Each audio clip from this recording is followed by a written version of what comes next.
ideal. Obviously, you never want to miss time, never want to obviously go through something like that, be in quarantine for 10 days and yeah, not be able to see anyone do anything. But it's kind of the nature of what everyone's going through right now. We've got to deal with it as a team, as a league, and as a society. So it's unfortunate, but it's just the world we live in right now.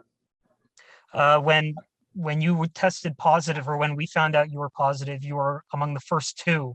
Yeah. Was there any feeling of, oh no, just because the team had been pretty good about avoiding the whole thing, and then what that could lead to after that, when you found out?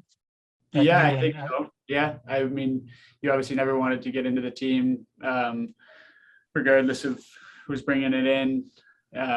But yeah, obviously, when I think maybe if you're on day 7, day 8 of testing, or day 4, day 5, you're kind of expecting it, whereas it was probably unexpected for us at the beginning, and being on the road wasn't an ideal situation. But yeah, it's obviously this virus, the way that it's mutated, it's super, super contagious, and you can be following all the precautions and obviously still get it. So like I said, everyone's got to deal with it. Obviously never wanted it to be bringing it. No one wants to bring it into the team, but yeah, the way that it's kind of gone through us pretty quickly is unfortunate.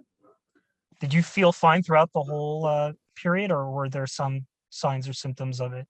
I had minor symptoms the first couple of days. I just like a cold type thing, and yeah, maybe the first 2 days I felt a little bit of congestion, had some like kind of night sweats, that type of thing. But after that, I was fine. Next up, we'll go to Terry Koshan, Toronto Sun. Go ahead, Terry.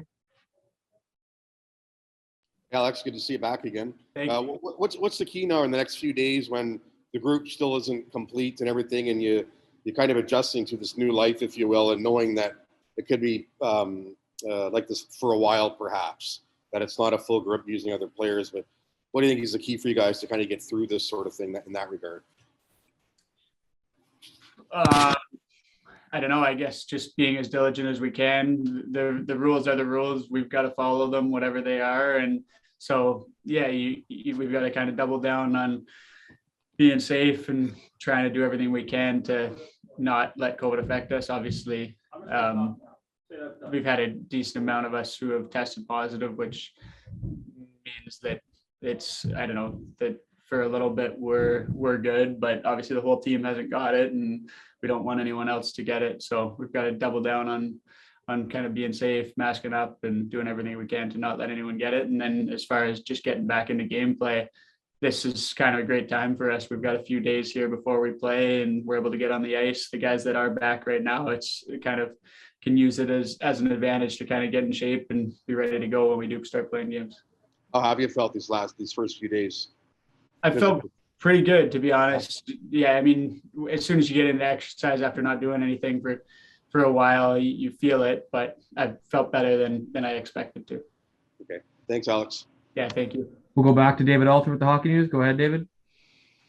Hey, Alex, Kyle was telling a story a couple days ago about how much of an ordeal it was to try and get home from Vancouver. Being from Vancouver, did it cross your mind, well, why can't I just kind of stick around here and then kind of figure it out? Or was that pretty clear that wasn't possible?